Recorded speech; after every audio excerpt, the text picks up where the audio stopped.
Up, everybody? It's Heat Override, and I'm ready to bring the pain for you this week. And unfortunately, it has been a painful week in a lot of ways, but that's because, this whole episode, as you already know, you read the title of the episode. If you're listening to this episode, you expect it's going to be sad. And in some ways, gonna try not to make it too sad at all. But at the same time, I mean, if I end up tearing up, I get it. I'm going to talk about my brother Tom.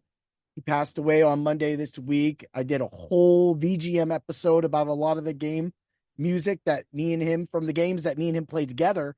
And that was just really settling. So a lot of the information and a lot of my video game talk about my brother is on my video game episodes, of course, and that episode too, because it's completely dedicated to him.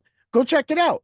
It's the VGM sounds to Tom's heaven. Thank you. Anyway, I hope everybody's having a good day today. I mean, yeah, of course it's been a hard week for me, but let me just bring it into, I'll give you a little intro about my brother Tom. Hard guy to get along with sometimes. Like most men, he tried to be right a lot. He wasn't always right. More so, I always felt that he always wanted to be accepted. That Tommy always had this problem with acceptance. A lot of his friends are my friends. And they're his friend because they practically grew up with him always around us because that's what little brothers do, right? They're always right there. And I mean, I'm actually the middle child, my dad's oldest son. I have an older sister. So, those two always fought. Julia and Tommy, man, they was always fighting. But I was the ref, I was the peacekeeper. I kept them apart and everything like that. But later in life, they still just couldn't get along. And that's understandable. That's just the way it is sometimes. Yeah, there's probably some things that aren't going to, well, they're not going to be ever repaired because he's gone, of course, and that's the sad part. But at the same time, they did things, but that was never my deal. My deal was always to have a great relationship with both my sister and my brother, and I've had that. I've had a great relationship with my father, and I've had a great relationship, for my mother's life. She passed away actually. Her anniversary date's coming up here, 3/19. So, 2/19, he kind of passed away as well. So it's kind of like this whole month prior thing. So it's been, it's brought back a lot of emotions too, because it's usually an emotional time of the year for me and most of my family. I'm not the only one. A lot of my younger kids, or my older kids that were young at the time, I remember my mom, but she's gone. But my youngest child, she never got the chance to meet my mom. And that's things that just happen in life, some things that are, you're fortunate for, but other things just, fortune has a sad twist to it and you have to move on. And that's kind of what happened on this week with Tom that, you know, growing up with Tommy, it was always fun. Yeah, we fought. We weren't really different on a lot of things. We really played a lot of video games. We always would watch the Super Bowl with my dad, wrestling with my dad. So he was a huge wrestling guy. He was a huge football guy growing up. He grew out of all that. The last thing I want to say it he grew out of was video games. And I think that point that might have, changed a little things for me and him. And I think that sometimes made him sad. I always still tried to always push the effort, talk about gaming because it's always, I mean, you can see all the podcasts and you hear all the stories, but it was such a big part of my life. It just never left because with my oldest daughter and then my son, I played games with them as well too. When I talked about Secret of Mana and what it meant for me, it's because it started with me and Tommy, and then it became me, Tommy, and my buddy Brian, and then me, my buddy Brian, and our buddy Bob. And then it became me, my friend John, and my buddy Cricky. And then it became my son and my daughter. And after that, it became my youngest daughter. So for me to go all those years and play one game, The Secret of Mana, is why that game is just, it's always going to be practically in my top three. Hence my number one. It was a 3-player game, the magic system, the weapon system, the charging of the system, the Zelda-like gameplay, just the real cool aspect of it for that time period of life. And I thought it was the coolest thing that they literally threw in a 3-player thing. And that's where really a lot of gaming with me and Tommy. And then when I moved out eventually, and the No Mercy nights and the GoldenEye nights and the Mario Kart 64 nights were all done, that's kind of when he grew away from it. He got a PlayStation 2. He was really into PlayStation 2. So he played a lot of those games as well, too.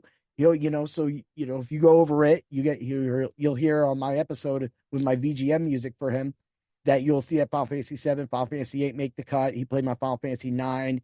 He played Chrono Trigger. He played all of my games because that's why he had never had to go buy games, which is really cool. And it just was, I would come home and he would have a save file on my thing, and I never minded that because that was something me and my brother, again, when I was talking about him on my last episode, that was something like he sometimes would find things, I would find things, and he would always try to be better than me. One time he got lucky. He created a guy in NBA 2K and played my regular Lakers with no creative players.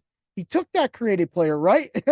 So I know a lot of you is like NBA 2K. Yeah, he wasn't good at sport games, so he didn't play Madden. He didn't play Tecmo Super Bowl. Well, then he started playing basketball, and then he made his guy. And he called him Big Mac Attack. So he made him like 7'10". He maxed everything, and then he gave him these huge shoulders, and I'm like, what the heck? So, but when you played him in the game, you would start seeing he was getting fouls. I was like, okay. And I had Shaq. This dude made Shaq look like Muggsy Bogues. I'm like, why? And then, of course, he jacked all of his shooting up to 99. Mind you, this Nick team was crazy insane.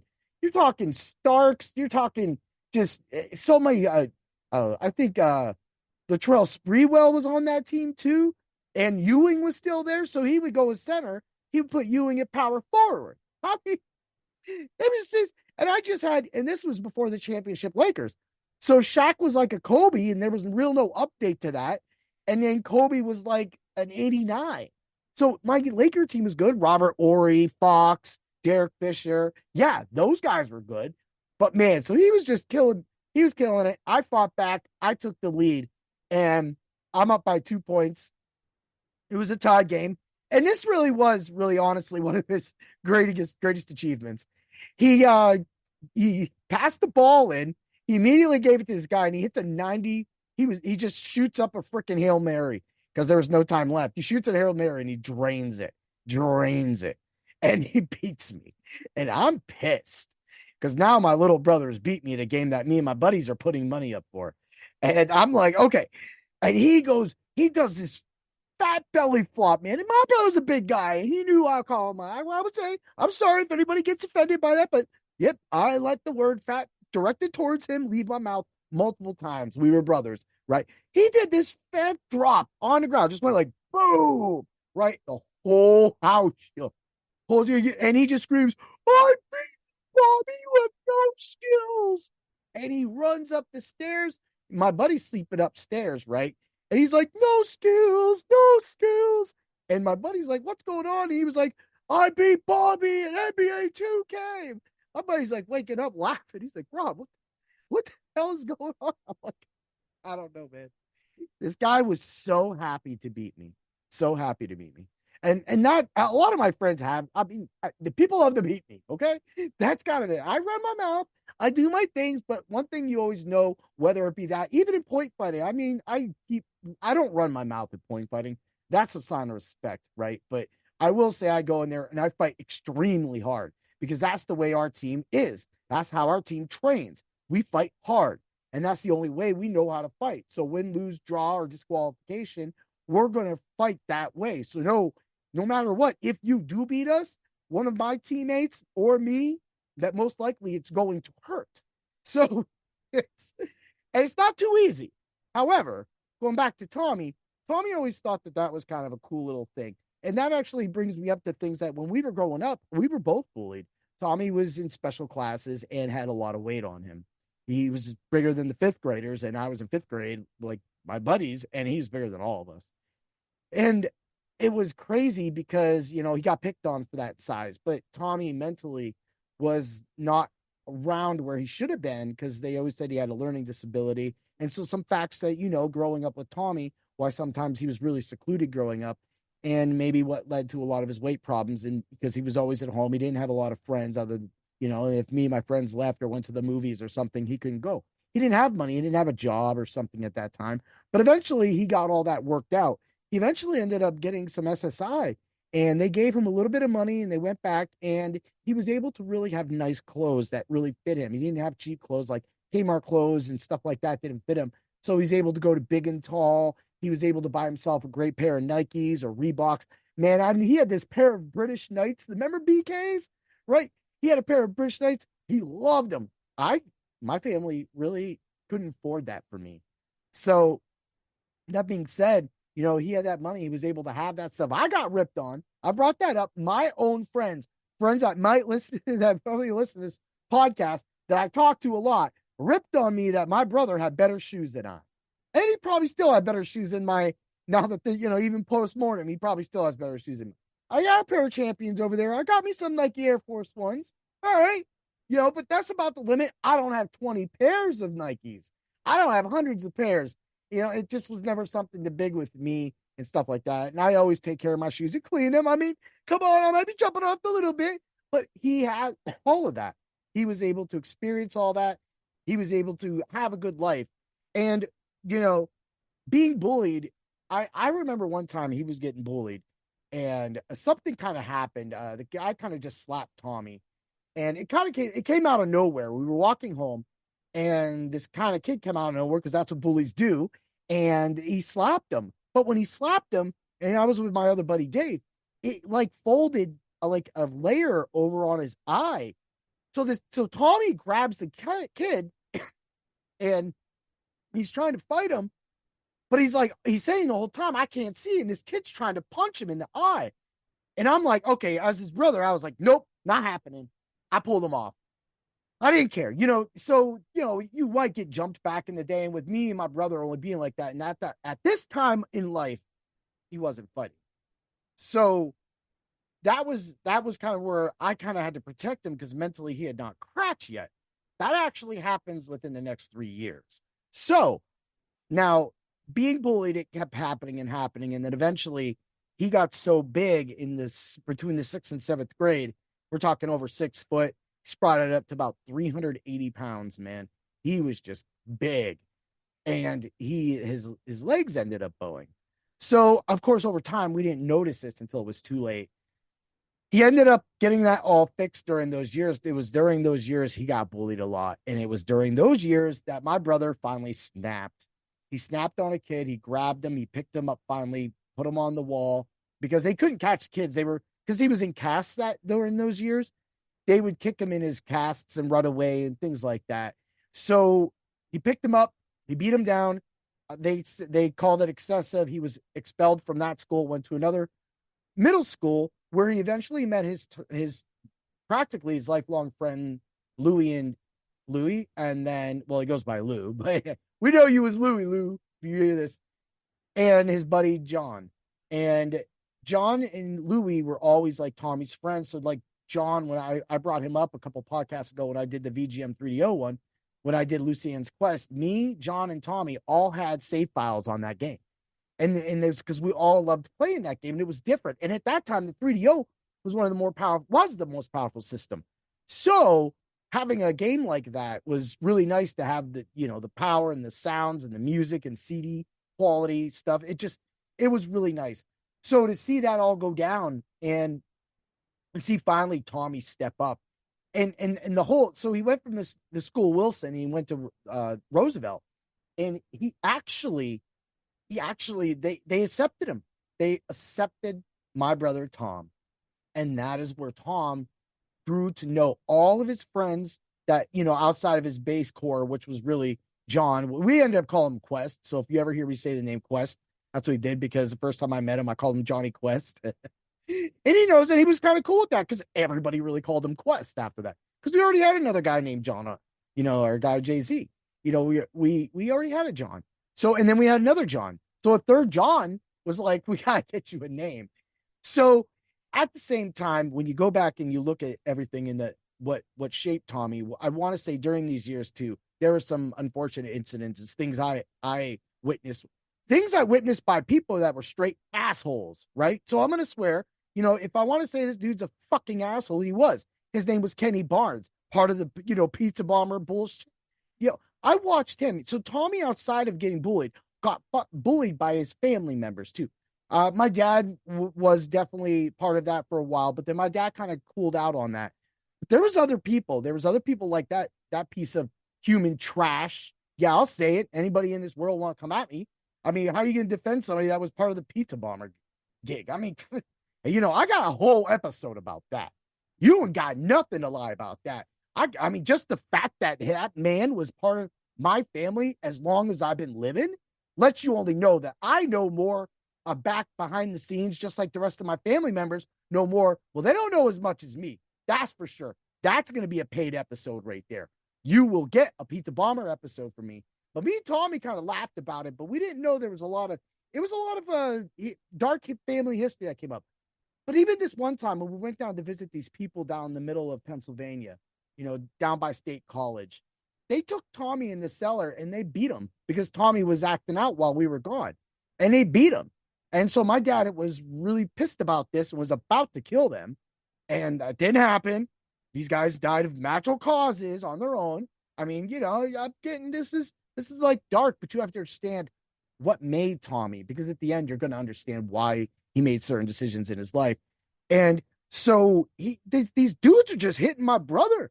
And they did, and that's the craziest thing is they never touched me. Never touched me. And you could probably see why, because my mouth never shuts up. So in a way, but Tommy was quiet during these years, right? So you think about the bullying he got at school. You think about, he had a great fan, like me and my friends always did. We ripped on Tommy, but Tommy was about as big as us. So after a wrestling pay-per-view event, we'd all go out, we'd all wrestle. And Tommy would, just be in it with us. There was a time that we couldn't do anything to Tommy. Couldn't pick him up. There's a couple times, a few of us had to hold him down. Yeah, it was funny. But, so he was, he did that. But around this time is when he started becoming, a huge protector of me because we were getting into middle school or high school. So as I got into high school, I did have another protector. His name was Dwan. He was one of my oldest friends that always stuck up for me. I owe a lot to him. I owe a lot to my buddy, Dinky. There's everybody knows a guy named Dinky, right? So, he saved me. One time I was just randomly just in the same area when I was talking about my brother got his eye folded. I got jumped and I was getting dragged through the mud. And he came over and they were scared shitless of him because the dude was literally, you were scared of Dinky. Dinky would beat your ass. That's how it went down. He was the pain burger back in the day. There was a lot of people that were scared. And maybe somebody listens to this podcast has fought Dinky or something. I don't know, but I'm talking to what I know, what I saw. He saved me. And I threw those kids into the mud after that. So then I kind of became the bully. It was after that like Tommy really picked it up. My buddy, eventually we all left school. And I've never really been in like a true fight as a man. So a lot of that left. And I think honestly, the last kind of big scuffle I was in it was in like a bar fight. But we had got kicked out before any punches or anything was thrown. So we left. We were all smart. Me and my friend circle, we smart. We're really cool people, but we all make a little bit of money and we all know we should be acting a little right sometimes, especially if you're going to get arrested. That's why a lot of us don't have records. So, well, I would speak for myself. I don't got a record, but I know a lot of my good friends, they don't have records. They just always just decent people. It was a really good video game circle we grew up in. There wasn't really a lot of like underage drinking at times. There wasn't drugs at all in my circle. Actually, the drugs that were in my circle were mostly brought in by my brother. And that was marijuana. And if these situations are talking about any of these subjects make you feel, indifferent towards the podcast, I can understand that. I'm speaking through my sight, through my experiences watching my brother do all of this. And so life goes on, and Tommy finally developed into a big, pretty strong, stout, I don't want to say he didn't become the bully, but Tommy learned that he was never going to let anybody take advantage of him anymore.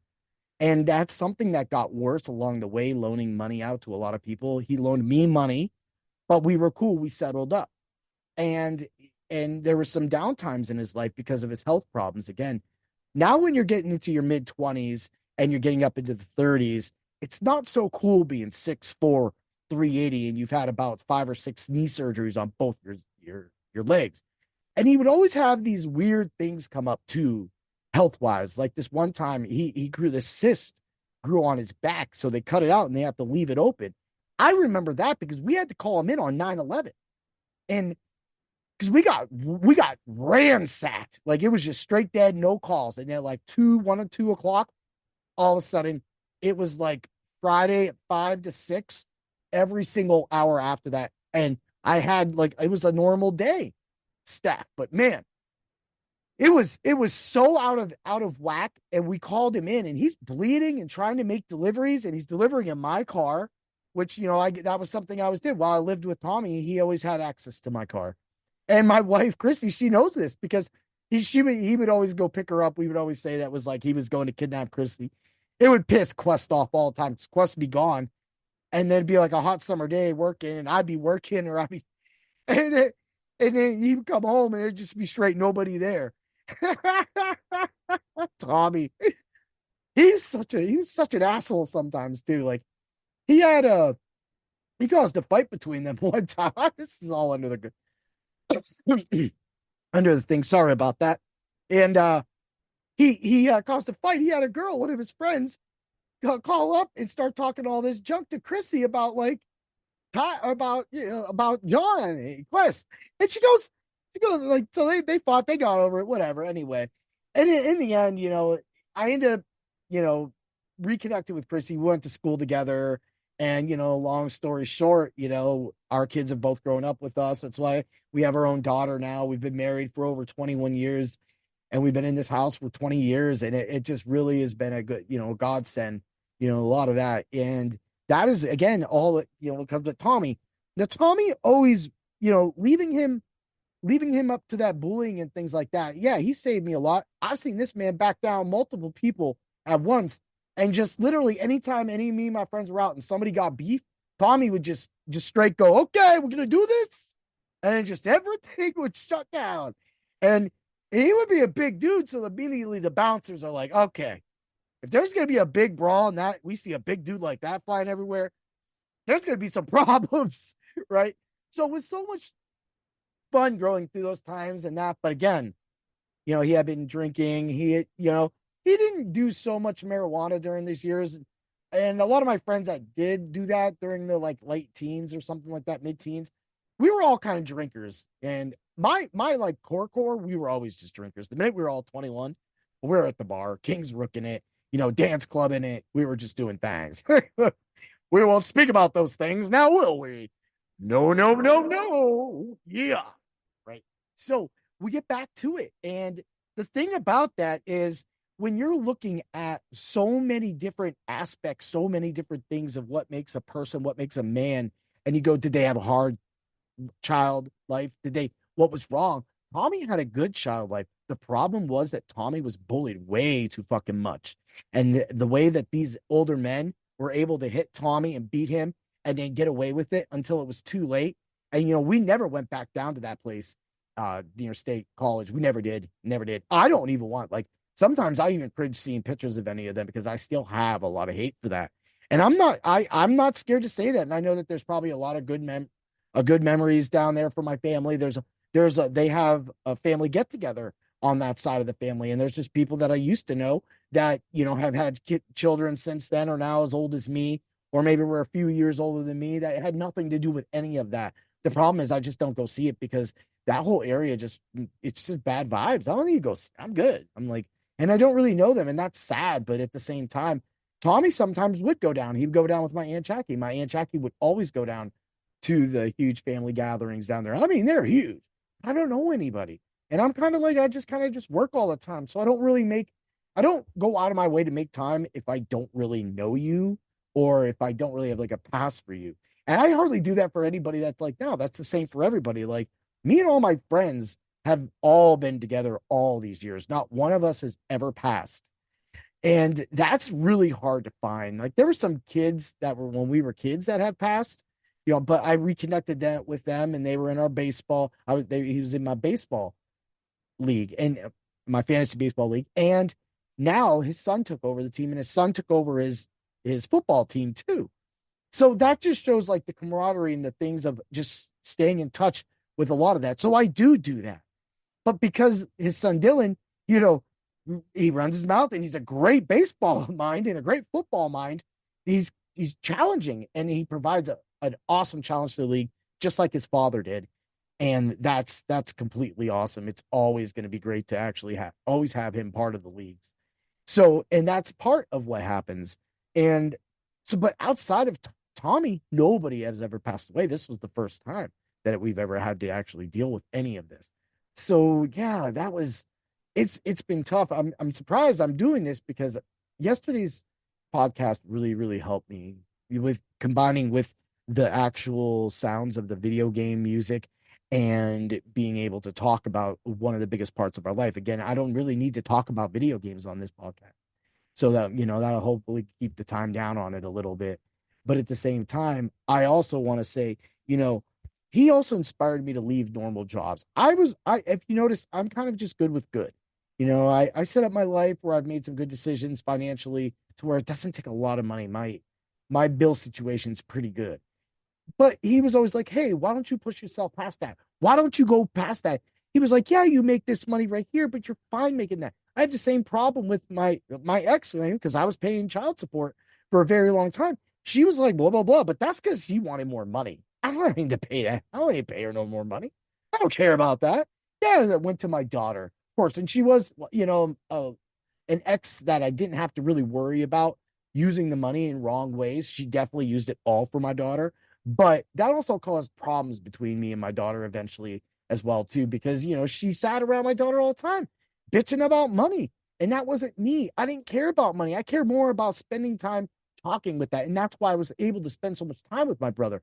Because during all these years that my daughter was born and my oldest daughter was born, and I was paying a lot of these supports, my brother was living with me. I didn't have money to go do other stuff. We didn't even watch wrestling during those years because we didn't have cable. What we had was our video games. That's what was on the TV all the time. And at some point there was two TVs because my buddy had to bring his and he had his system because he moved in with us. And that's just really cool. Like he always did that. He always inspired me, but I didn't always want to be inspired. So I've always, because I know what I'm doing. I know what I'm doing. And I think he knew that, but I think him being able to at least explain that to me, because during all these years after he left being the pizza delivery guy, he went, of course, became a trucker, which was probably one of the greatest things in the world, but probably was also one of the worst things in the world, too. And we will get to that in a few moments here.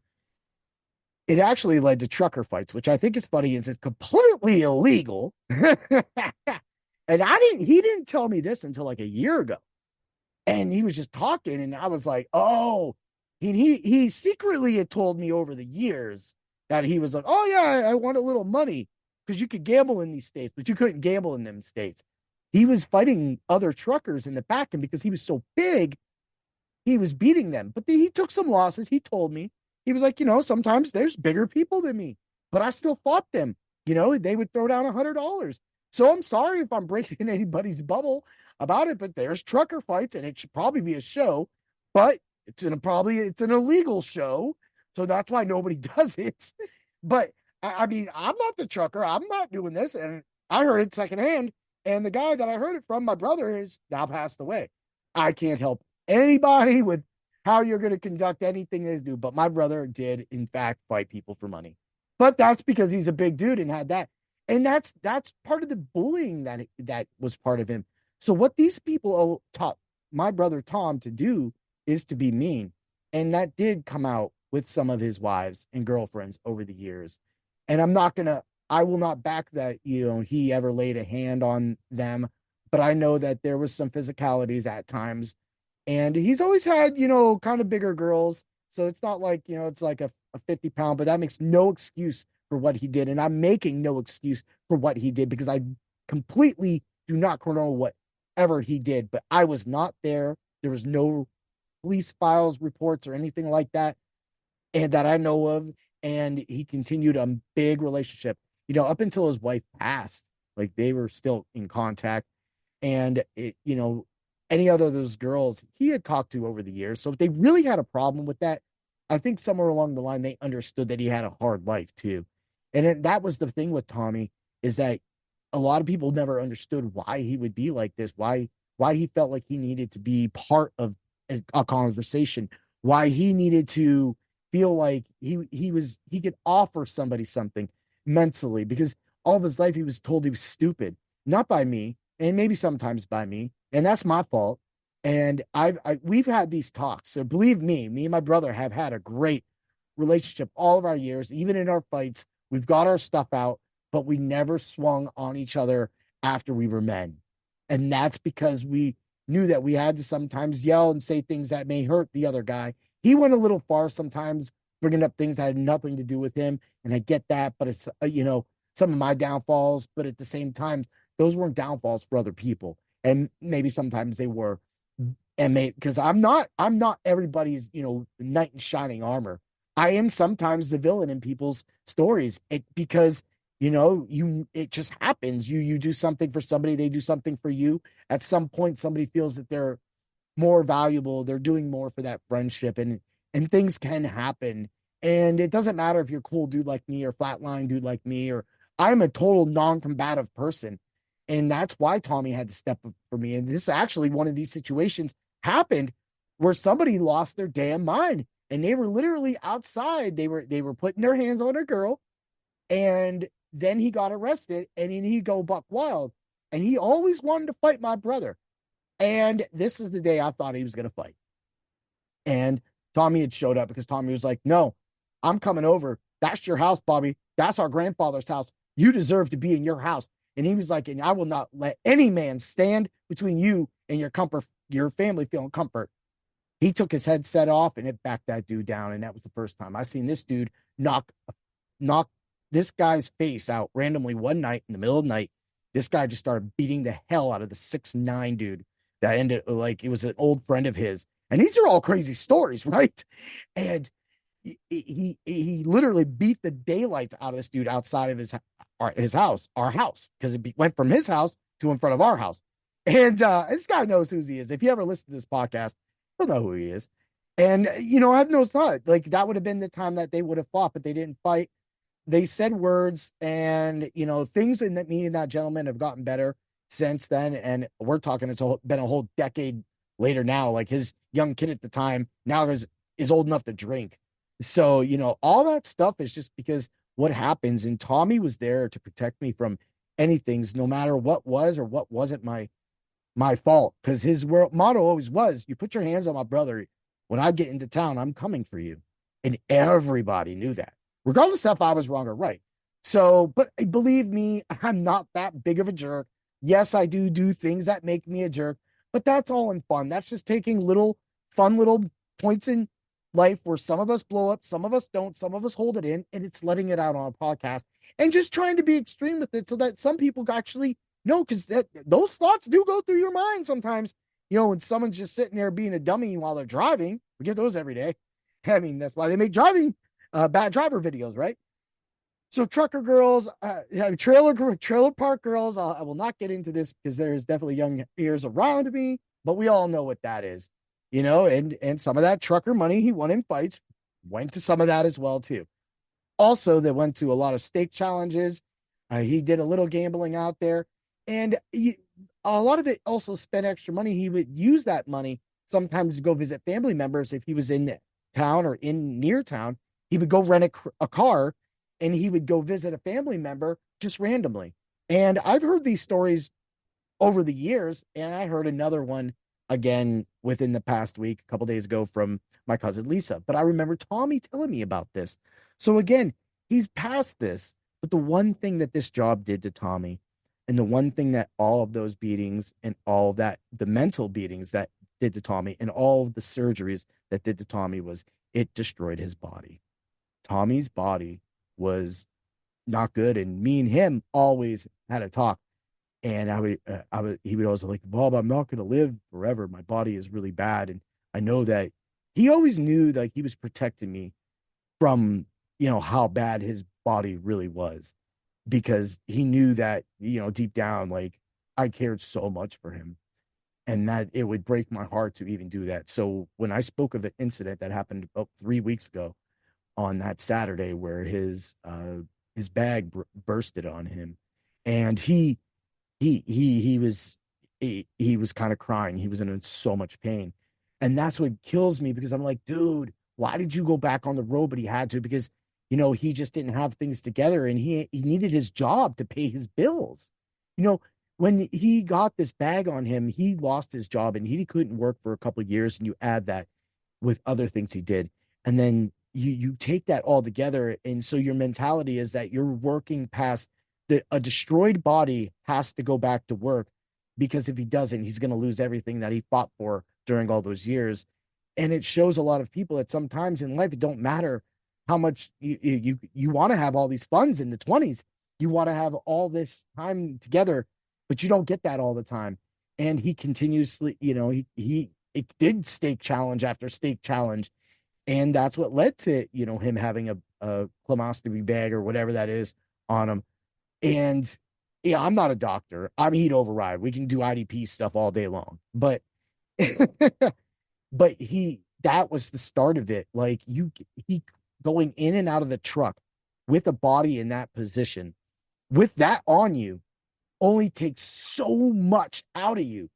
I don't even do that. I destroyed my knee playing football and I get cortisone shots every once in a while, but I do karate, right? And I work hard at karate.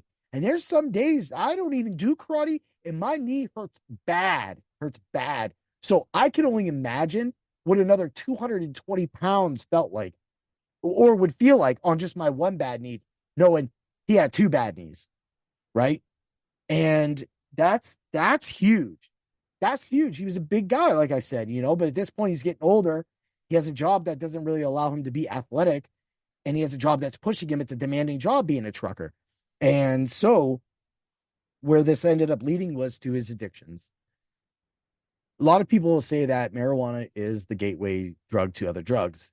That wasn't it. And it wasn't always pills with Tommy, too, because he went through a pill problem, but it wasn't bad because the pill problem kind of got shut down. What happened was, and this goes back to that piece of shit I was talking about earlier, is that he got my father and my brother addicted to crack. And my brother literally dropped 120 pounds. And my wife was like, hey, Rob, your brother's on something. And I was blind because I was being naive and I was being blind to what happened. And I knew Tommy knew that. And that's what I said when I said that Tommy knew that I was going to, I wasn't going to take any of this well because I'm not going to. He's a big part of my life. And at the same time, he kind of just looked over and just wouldn't tell me things because he knew I couldn't handle it. When left his house that Saturday, I came back. I was mentally bothered. I was mentally bothered. And I talked with him and I texted with him. And he didn't tell me he went back on the road, but my father told me he's like he had to go back on the road. Another thing Tommy had also gotten into was heroin, and his addiction to heroin also started taking tolls on his body. He got over crack, and we're talking in another 10, 15 years later. And so we're saying probably for the past 8, 9, 10 years, Tommy has battled this problem. Tommy couldn't get good insurance all the time. And insurances were really expensive for him. And they definitely weren't going to give him pain pills because that had all been locked down. So Tommy must have, I don't know how it happened, but he took a hit one time and it made his body feel fine. And he didn't tell us this for a long time until what really got into is because I would pick up my dad from his job and he would do a lot of parking for an event because my wife works at the event center here in Erie, the Erie Insurance Arena. And my dad would do all the parking for his law firm and collect the money. And, that's how they rolled. And I would go pick him up. And every once in a while, my wife would be with me. My daughter was with me. My older son, my oldest daughter was with me. We started noticing there was something going on. So we really caught into it. Eventually he came out with it and he struggled, and through his struggles, he he had some overdoses he told me about. And so when you think about, what you're doing to your body and what makes your body feel better to do your job, and you're doing your job, but you're not using a prescribed drug, you're using like heroin to do your job, because your body is destroyed. It shows that sometimes a lot of systems in this country fail because Tommy needed help.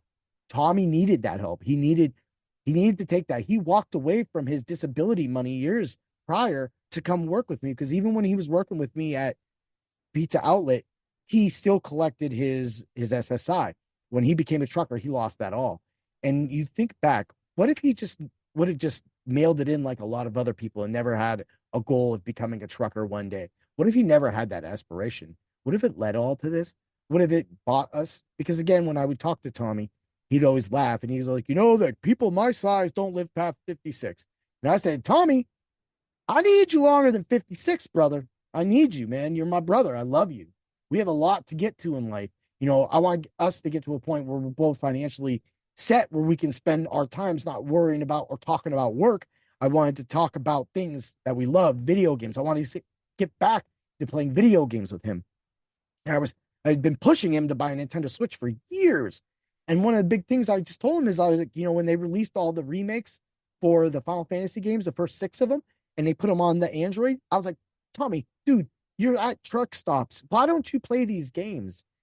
But he battled and he fought. And he, had more health problems here, had more health problems there. And then he fought back. But over the time, that's what led to his bills being behind. All those times that he had to take off, there was never a backup option for him. He never had like an account that would give him money, like you could say, like an Aflac or something that would pay you at least 80% or 90% of your wage each week, right? Maybe he should have. And it would have really made things better. But none of us have that. I don't have it. If I get hurt, I make money, I do this. And I mean, I can't live off my podcast, but at least I know that I would be, I do a little bit of money off my podcast where I could pay a few bills. So, and I thank all of you for that. I thank all of you that support Bring the Pain and support all of my articles on drroto.com. It means a lot. My brother wasn't really into sports anymore. So when I went to a full sports podcast, he kind of stopped listening. He said, Bobby, he told me straight out and he felt bad. He held it in for a while. And he was like, Bobby, because I told him, I was like, why don't you listen? You're always on the road. You could just at least hear me, because I could hear him. I have voice messages from him that he are on my phone. And and we're sitting here and you can hear it, and he goes, Bobby, I have no interest in sports anymore. It just wasn't interested in him. He was so stressed to try to just catch up. And then all this stuff came in with the bag on him and that he was out of work again. And he figured it out through the lawyer and he was back on track. And that's why he couldn't stop. And that's why, it's sad that people in America, wherever or anywhere in this world, sometimes have to go past, losing an arm 2 weeks prior. There's just people out there that have a patched up arm. 3 weeks later, they're back on the job site in a third world country because if they don't make that money, nothing happens for them. Nothing moves. And that was evident in my Negus Charm Coffee episode when I was talking to Chris and he was talking about me and a missionary and how some of those villages only have coffee bean. And that's why he targets those villages for the coffee beans so that those people that he spent time helping on his missionary state runs and everything like that he is giving that money back to the people that he knows. That's what most people do. That's why sometimes you have to get out there and experience things. And so Tommy experienced new friends outside of Pennsylvania. He has trucker friends from all over places, all over Truckerville. Like wherever he is, he has friends. And that's the number one thing about Tommy is he became really good, but he was still battling this addiction behind him. And behind him, this addiction was killing him. It was taking tolls on his body. And even when he stopped to get help and I would go help him, it would also lead to, me taking it. It would also lead to where I'd have to, take an extra ride on the weekends. I'd have to cover him, get him to the treatment centers and stuff like that. So at first I didn't want to do it because I was like, dude, you have to learn your lesson. But then I figured out and I learned my lesson that it's not always about that I'm never going to understand that. And he said that to me finally. He goes, Bobby, you're never going to understand this. I know who you are. I grew up with you. I know how your mind thinks. It just doesn't do that. And a lot of you know how my mind thinks now. I'm a straight crazy dude. I bring the pain, right? But and I'm a wild. And in a lot of my football podcasts, I deliver them sometimes with so much energy, it can turn some people off. And I get it, but man, that content's fire. And I deliver it that way. I make no excuse for the way I deliver it. I will always deliver my Bring the Pains the way I want to because they are my pod. It is my podcast, and that's it. So, and he loved all podcasts when me and my wife Chrissy would just sit there just mouthing off and not to each other, but there were some times me and her would have an opinion difference on air, or she would tell me to shut up because I was talking too much. I mean, it was good times. But through his life of 44 years, because that's how old he was to turn 45 this September 15th. He had a lot of pain. He definitely made some wrong choices into dealing with those pains, and it led to the eventual collapse of his body. These last couple of weeks, he was just weak and weak and weak. And when he made his drop and went to lay down, that's the last time that anybody ever saw him or heard him talk or received a text. It's the last time that, I didn't get to see him that day because he was busy on the road and I was busy at my job. And then I went to karate. Life was simple. Life was what we do every day. And sometimes he would tell me you need to break out of that. And I had tried my best to break out of that and to try to help a little bit. So I did. And that little bit did help him. It made him a lot happier hearing him talk, me sending him my karate videos and watching his brother grow, become more stronger. And that's that, have more confidence in myself, teaching me self-confidence because now I don't have my brother protector. I was my brother's keeper. He was my keeper and he's gone. And I have a lot left from him. He left me with a lot of voice messages. And so I have those. And he left me with a lot of great talks. And, I don't talk finances with anybody, really, at anybody. He'd be the one person I would talk to. And I was the one person he would talk to, but not all so much. He was a little, I think sometimes when after seeing a few of his bills and just seeing how, sad things were getting and how hard he was fighting, there's so much stress on his body that when, you finally get that here and you hear that and you say, you're sad, you're crying, you feel hurt like you never hurt before, something you're holding back right now. But at the same time, people go, oh, well, he's not in pain anymore. I get that. I would have taken him in pain to say hello, but if that's being selfish, then I understand why we all have to let him go. And we'll always have him in my heart. I mean, he's in front of me right now. There's game stuff right here. And in front of my face, there's just the way it is. He's taught me how to, when I got this tattoo as an example saying that I am going to bring the pain and that I am going to represent my podcast, this podcast, and every one of my episodes and say, hey, I was having a good time and that's my content. And I don't care if you like it or you don't like it. I want all of you to love it. I want all of you to understand that a lot of times it's not always about being the high driven. Sometimes I do pull it back, and I pull it back a lot for my interview podcast, which this podcast had been written up for a long time. Just like my video game podcast I did yesterday had been written up for a long time for him because I wanted him to actually listen to them. And unfortunately, both episodes are now released post-mortem. So I love my brother a lot. And I hope that if you have a brother, a sister, a mom, a sibling, that you think you can work out some of those dealings, then work them out. I'm hearing all these stories where he had reached out to people and within the last few days and they went to get back to him and it's too late. And sometimes it is too late when that first hand extension comes out and it throws off the other person because they had not talked or they had beef. And, this is a good lesson that sometimes no matter how good things are, there's still some things with me and Tom that were unresolved. Like, again, going back to more gaming, going back to more things we experienced, more fun times of him calling me up and rapping old rap songs from when we were kids and, just having all that. It's gone, but I have it. I have some of it. So that'll carry with me the rest of my life, just like this podcast will be out there, just like everything else. And I hope that this helps a lot of people and understand that you can be shaped by your childhood, but sometimes you go to step out of that childhood. And when he got that job as a trucker, it allowed him to make money to do harder drugs. And that's exactly what he did. And that was the weakness. That's the weakness that a lot of addicts, struggle with. And he, it ultimately, of course, led to where everything is now. But make no mistake, I didn't miss a minute with my brother. Regardless, we talked mostly every week or every other week through all these years. I got him text. He used to not be a texter, and I got him texting a lot. And then he found the voice to text, and that's why we're getting all the singing podcast over the last couple of years, singing podcasts, singing messages.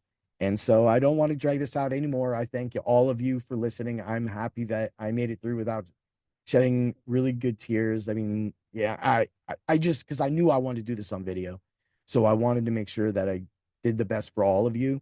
There was a couple times I got held it back, but you got to be strong.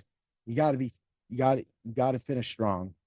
And even if you're doing your life and things don't work out the way it is, it's going forward and always remembering those people, or paving a path that people will always remember you for, because this just isn't about him. One day we will all meet that maker. One day Planet Painbringer will close down for eternity. And unless somebody picks up that torch and keeps it going and keeps, the podcast going, or keeps what I stood for going, then, or has all of this to at least look back to, then that's what we have. I want to thank everybody for listening to this podcast. I want to thank everybody for understanding why this podcast had to happen. And I want to thank you for being fans of Bring the Pain, for all being pain bringers. And I hope that maybe you learned something from this podcast about addiction, and that, there is a way back, that it's not always about, people talk about, you affect other people too every time you use or something like this. And again, this is not the reason why my brother passed away. My brother passed away because of all the things that happened in his entire life. It was the using, it was the beatings, it was the mental wear downs, it was those people just always trying to feel like they had to be the bigger man, until the bigger man finally stood up and then, took over and eventually had the time of his life. Again, thank you. I hope everybody has a great day. And I want you to always remember to bring the pain for you, your family. If you haven't talked to somebody, call them. Call them and talk to them today. Say hello. Send a text. Why are we not doing this? It takes 3 seconds. It takes less time to do anything else in life. And you can do this. And that one message may come back. It may flourish another relationship with the person you haven't talked to for years. I stress that because a lot of people don't have what me and my brother had for a lot of years. And there was sometimes that maybe he felt like our differences at the time maybe took a step back or take a step away for a week or two and give it some times. But we always talked. We always talked it out. And our first talk was always explaining our sides of that situation and moving on. I hope all of you figure that out as well. So have a great day, everybody. And always remember to bring the pain. Oh, yeah. May the prayers be with you. I love you, Tommy. I will see you. But for now, tell everybody what's up and tell mom I love her too. Oh, yeah.